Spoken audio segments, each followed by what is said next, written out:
আমার মতে মানুষের জীবনে কোনো কিছুই অধিক পরিমাণে ভালো না। সেটা কোনো বস্তু হোক, টাকা পয়সা হোক বা ভালোবাসাই হোক। জীবনে সব কিছুরই সমতা বজায় রেখে চলা প্রয়োজন।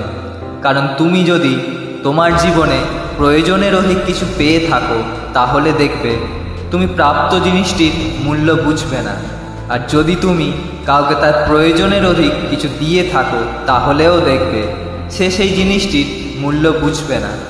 যেটা বললাম, নিজে একবার উপলব্ধি করে দেখো, তারপর না হয় আমাকে কমেন্টে জানিও যে আমি ভুল বললাম নাকি ঠিক।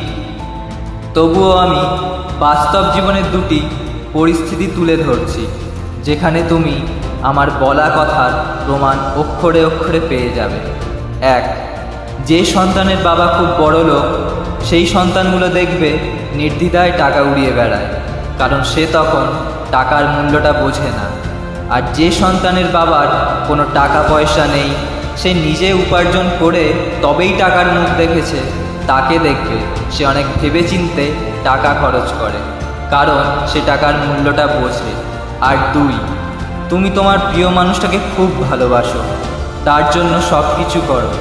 প্রথম প্রথম তুমি বুঝতে পারবে না, আস্তে আস্তে দেখবে ও তোমাকে আর গুরুত্বই দেবে না, অবহেলা করতে শুরু করবে, কারণ ওর জীবনে প্রয়োজনের থেকে অধিক ভালোবাসা পেয়ে গেছে। অপরদিকে যদি কারো বাবা মা না থাকে, ভালোবাসার কেউ না থাকে, তাকে যদি তুমি একটুও ভালোবাসো, তাহলে দেখবে সে তোমায় মাথায় করে রাখবে, কারণ সে জানে তার জীবনে তোমার মূল্যটা অনেক। তাই জীবনে সমতা বজায় রেখে চলা উচিত। সমতা বজায় রাখলেই সব কিছুর মূল্য থাকবে, সেটা বস্তু হোক বা মানুষ।